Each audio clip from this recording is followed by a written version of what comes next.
Our first panelist, I'll go in order, is Salam al-Marayati. Salam is the president of MPAC, the Muslim Public Affairs Council. They have offices all over the country, including here in Washington, D.C. and in Los Angeles. Salam has been a champion for issues related to the Muslim American community for over 2 decades. And he resides in Los Angeles with his wife, but he's a fixture here in Washington, D.C. as well, in public policy forums, working with the executive branch as well as on Capitol Hill. And then next up we have Professor Azizah al-Hibri, who is the professor of law at the University of Richmond Law School. She's also the founder and chairman of Karama, a Muslim women's advocacy organization. And last up, our speaker is Dr. Jim Zogby, the founder and president of the Arab American Institute, who really has been a pioneer. If Salam's been working for 20 years, Jim's been working for over 30 in the trenches, really trying to empower Americans of all backgrounds and faiths, but particularly in the Arab American community. He's unique in that he's Arab American, but also Irish, also Catholic, so he's seen this movie before. And I think we're at a crossroads in our society in terms of how we define America. Is America an exclusive club, or are we going to live up to our values of pluralism? That's who we are as a country. And what troubles me is that what is at stake in this Park 51 story is not about a building, and it's not about a place. It is about the narrative of who we are as a people.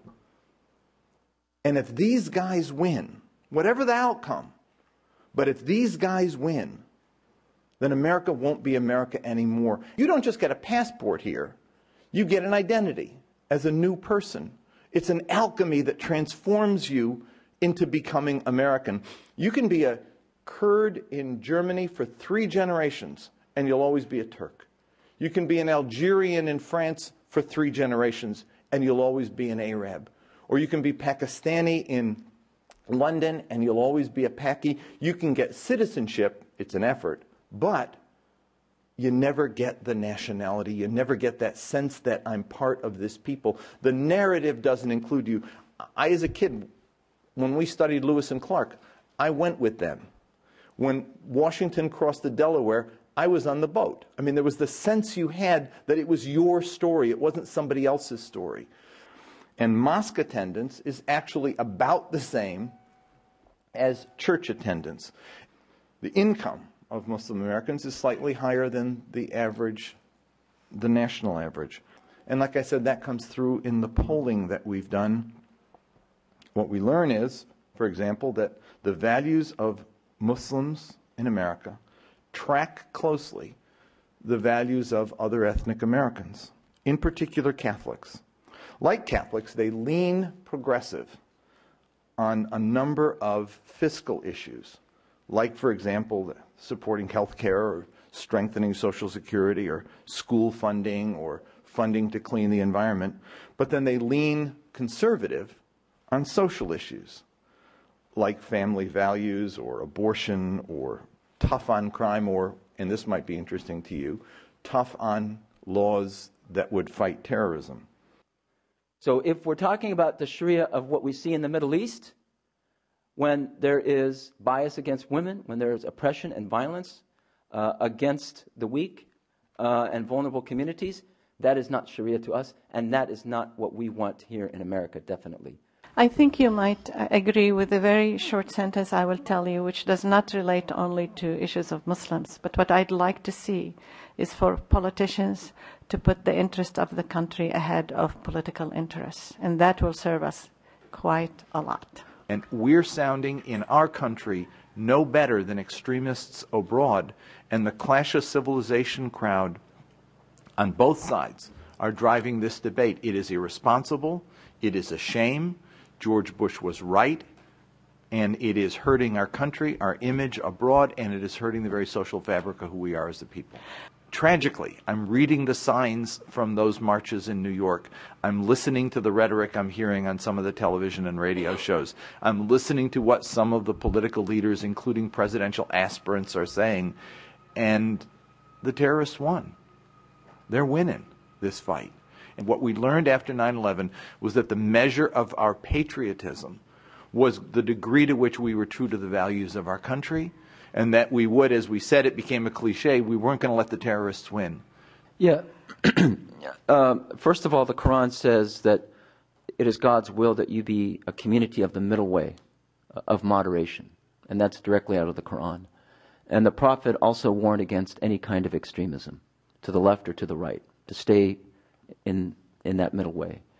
But in Islam, there is nothing wrong with saying that somebody has interpreted Islam in accordance with the society they live in. In fact, it is a required effort that Muslim scholars, when they live in a society, say American or European or Iraqi or whatever, that they look into the circumstances of their society and then explain the rules and basic, and the basic principles don't change, but the rules and the secondary laws in light of that society, so that when they are used and applied, they cause positive results and not negative ones. I, as a Muslim, have trouble with as if we have to add a word first before just saying Muslims. Our belief is that there is no Muslim country now that is following Sharia law. And one good reason is because the very basics of the Islamic society, including the election of the head of state legitimately by the people, is not taking place. Where do you go from there?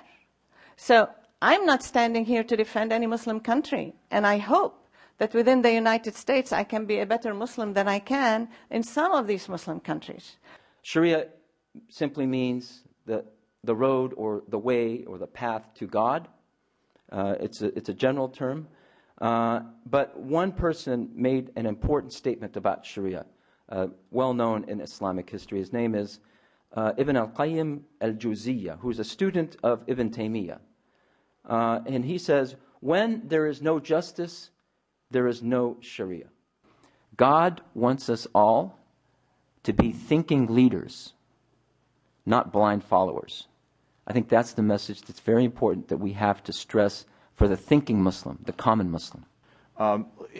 Somebody says, Jesus Christ. They're not making a statement of faith. They're saying, I'm really mad right now.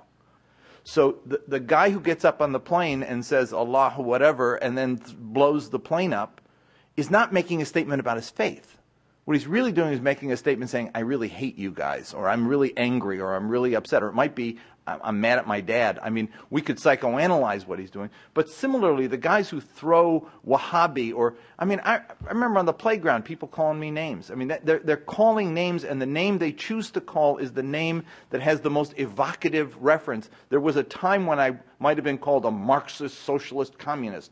Now I'm called a Wahhabi Hezbollah.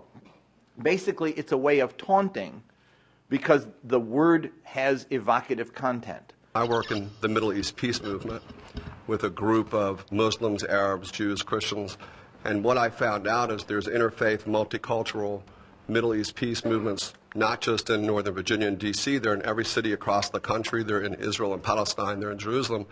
No mention of these organizations in the national media. So the question is, why do you think that's so, if it is so, and then how can we change that so? For example, I'm Jewish, but I'm not a billionaire. But if you look at the press, all Jewish people we're all rich. And this stereotyping goes on with African Americans, with lots of different minorities. But how do we change these images so that America changes as the images change? Some have chastised me for using the word bigotry. But let's understand what it is. I mean, bigotry is when you take the characteristics of a few and generalize them into the behavior or attribute that then to the whole. So this priest, that priest, that priest. Actually, unfortunately, the only stories we ever read about priests these days are that.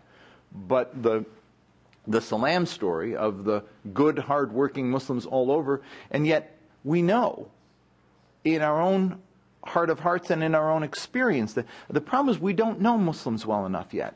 And so Azizah's point that we need to have this intelligent conversation, we need more exposure, we need to know more about it, we need to retain what we know, and we need not to connect the dots in a way that is not warranted. I'm a Catholic. All priests are not pedophiles. I work with Italians. They're not all tied in with the mob. I'm married to an Irish woman. She doesn't drink. I remember saying after the Christmas Day attempt to blow up that plane in Detroit that we learned from that we didn't connect the dots in our intelligence community correctly. As dangerous as not connecting the dots is to wrongly connect dots and think you've come up with a picture. I just want to say, as far as Sharia, it's the, as we said, the path to God, and the principles of Sharia are mercy, justice, and human dignity. The goals of Sharia are 5 that are accepted by all the scholars with unanimity. They are the rights to life, free expression, faith, family, and property. So if there's any violation of those goals, then it is a violation of Sharia. So that common understanding among the common Muslim is really the goal that our organization and other Muslim American organizations are pursuing. There is no stoning in the Quran. And yet that myth continues to be repeated. And my mentor always said something that is very telling for us as Muslims, for us as Americans, for us as people. He said, "The world is not divided into Muslims, Christians, and Jews. The world is divided into stupid people and intelligent people." And when people start questioning the Christianity of our president, I think that's a form of religious nationalism. I think they're using religion to say, even religion now within America is part of an exclusive club.